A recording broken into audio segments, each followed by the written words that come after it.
Hello,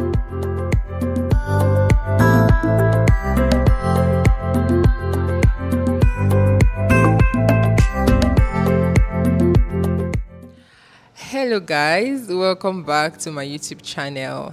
Thank you so much to my new subscribers. If you're new here, my name is Anne, and this channel is just dedicated to giving you the right tools, resources, and content to guide you through your becoming journey. You're welcome. Welcome to the family. So, today we're going to be having a conversation around setting yourself up for success in 2025. And trust me, it is not too late to have this conversation because I know that quite a number of us have not fully stepped into 2025 because we have not prepared enough, right?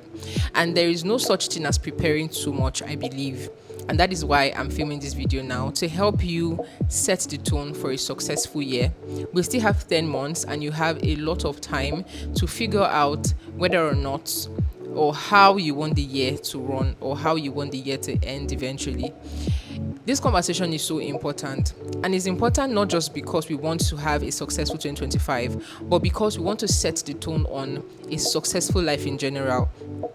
So it is important that as you step into planning and preparing for a new year, you're not just doing that for that year specifically. You're doing that for your life in general. And saying we want to plan a year is just saying we want to start to plan our lives more intentionally year after year, right? And so the first thing I want us to talk about today is clarity of vision.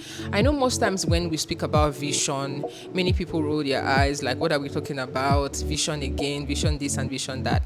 But the truth is that if there is no vision guiding your life, you find out that you will not be able to track success. You will not even know what success looks like to you. So in order to know what success looks like to you on your own journey, you have to understand what the vision of your life is. When you think about this year, what are the results you want to have? What are the things you want to experience, both in your mind and in reality? So setting yourself up for success in 2025 and trying to set a clear vision is not just about the vision that guides the things that you do. It's the vision that guides the person that you are becoming as well. So you need to zoom into these things. And one of the ways you can do this is through reflection. When I think about my life, what are the experiences I want to have? What kind of success do I want to have? Or what does success even look like to me personally? So we're not judging based on other people's successes or what other people see as success. We are judging based on what we see personally as success. This is so important because the clarity of vision is what will truly guide you to having a year that you'll be proud of, a year that is successful on your own terms, right? And so the second thing I want us to speak about a bit is equipping your mind for the journey. One of the things I've realized in recent times is many people want to just have beautiful results without working on their minds. And the truth is that whatever it is that your mind can conceive, your hands can handle. And whatever it is your mind cannot conceive, your hands cannot handle. So it's important that when you're trying to set yourself up for success, you start from setting yourself up for success in your mind and where your mind is concerned. And this means that you have to go on that journey of paying attention to what gets into your mind, the things you allow yourself think about, the thoughts you allow yourself brood on, because those things have a way of significantly influencing your results in the year. It is so important. So you want to ask yourself, what kind of content am I engaging with? What kind of resources am I reading? What kind of people am I allowing speak over me or speak to me? These things are so important, and you have to begin to pay attention to them. If you want to have a successful 2025, you need to begin to pay attention to the thoughts in your mind. This is so important. And one of the ways to effectively do that is to check the things that come into your space. Social media, for example, there are so many things you just scroll past and you just read. You have no idea how much your mind is grasping these things, how much your mind is beginning to create realities out of the things that you engage with. So it's very important that you check the kind of people you follow, the kind of conversations you have. All these things are important. I recently read a research by The Guardian that said that one of the reasons for an increase in mental health problems is because of unregulated social media amongst young people. And this is so important. This conversation is necessary. So if you find out that you are beginning to spend so much time on social media to the point that it's affecting the state of your mind, then you have to get yourself out of that space. Regulate how you use social media. Understand that this is not real life. Social media is not real life. It's just where people will go to share their wins, people will go to document their life and all that. And at the end of the day, you don't want to get carried away by things that are not actually very real. Sometimes they might be real, obviously, but not everybody is giving you the full dose of what is actually happening in their lives. So try your best to equip your mind to regulate the things that you watch, to regulate the things that you interact with, and also to keep boundaries or set boundaries as regards who speaks into your life or who you allow have conversations with you. The third thing I want us to speak about is having a growth plan. And I know we have had conversations around personal development, growth conversations and all that. And as much as these conversations are common, it does not mean that they are not valid. They are actually very valid conversations that we must have. And one thing I want you to know or note when you are getting into that process of creating a growth plan is this. You're not trying to grow based on how everybody else around you is growing. So the growth plan of person A might not be the growth plan of person B, because your life has different demands and different needs at certain times. So one thing I want you to ask yourself in 2025 is this: what are those areas that I know I significantly need growth in, or I need to grow in? Those areas that I know that if I put in the work, it would help me begin to see massive results in my life. This conversation is important because the reason why I'm asking this is so that you begin to zoom in on the areas of growth that are required in a manner that gives you catalytic results. Again, to explain that, for example, for someone who wants to grow spiritually, like I consistently want to, I understand that spiritual growth will mean massive growth in other areas, because spiritual growth brings clarity to other areas of my life. So what I'm asking you in essence is this: what is that area, or what are those areas that if you significantly grow in can radically improve your results in other areas? Because the truth of the matter is that as much as you're trying to have a growth plan, it might not be easy to set specific growth goals for every area of your life at this point, because you want to start with what you can manage and track, right? So it's very important that you are setting those growth plans or those growth goals based on what your life truly needs in this moment, and based on the things that would create or produce massive results for you significantly. Another thing that I want to talk about that is so dear to my heart is prioritizing catalytic communities. And this is just about putting yourself in relationships or communities that help you become the person that you dream to be, or help you become the success that you want to be.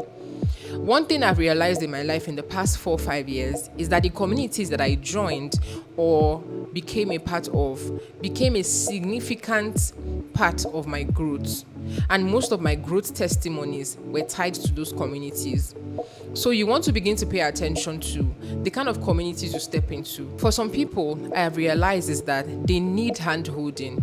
And if you're someone that you know that you work better with accountability, then communities are the way to go. What you want to do is to begin to look out for the people that are traveling the same path as you, because not everyone is going in the same direction as you. For some of you, or for some of us, we have the potential to become so much more if only we can pay attention to the kind of people that we surround ourselves with.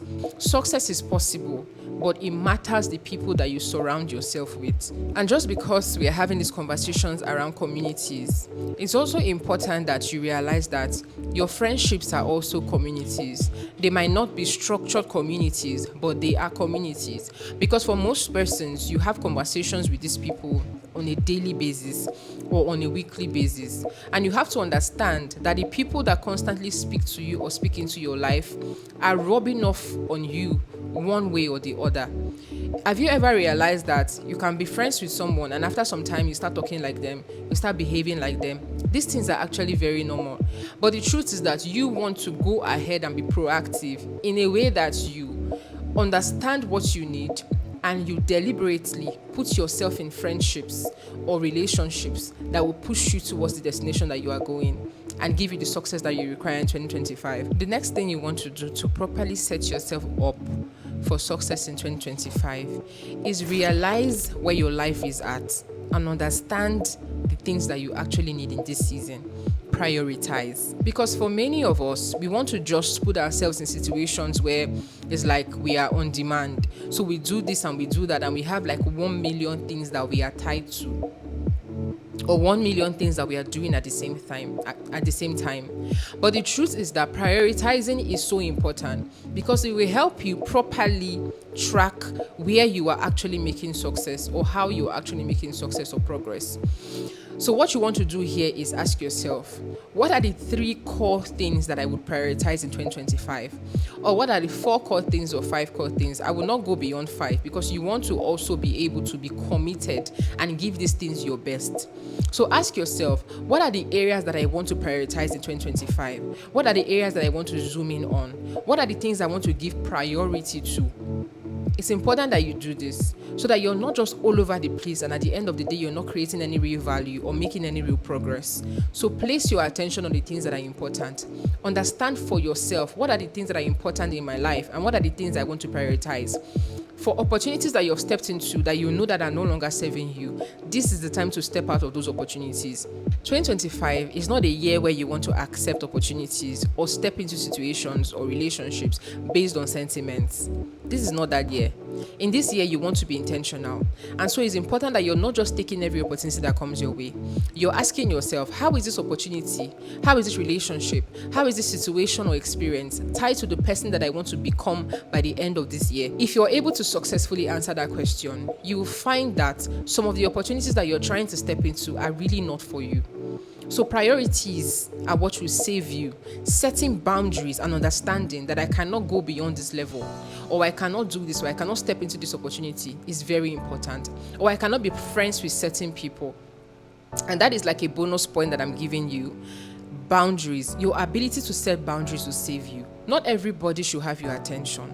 And that is the truth. It is not pride. It's just knowing what you want and actively pursuing it. And pursuing it will mean that there are friendships that you will let go of. It would also mean that there are opportunities that you will step out of. Boundaries are so important because they will save you. And that is my bonus point for you.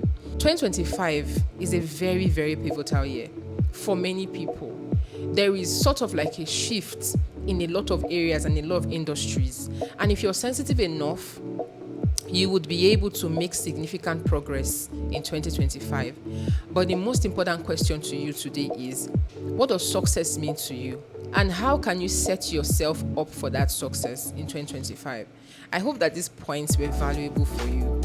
If you need support or guidance in any way, feel free to send me a mail, theandaniels@gmail.com, or you can just send me a DM on Instagram. My links are on my bio. Thank you so much.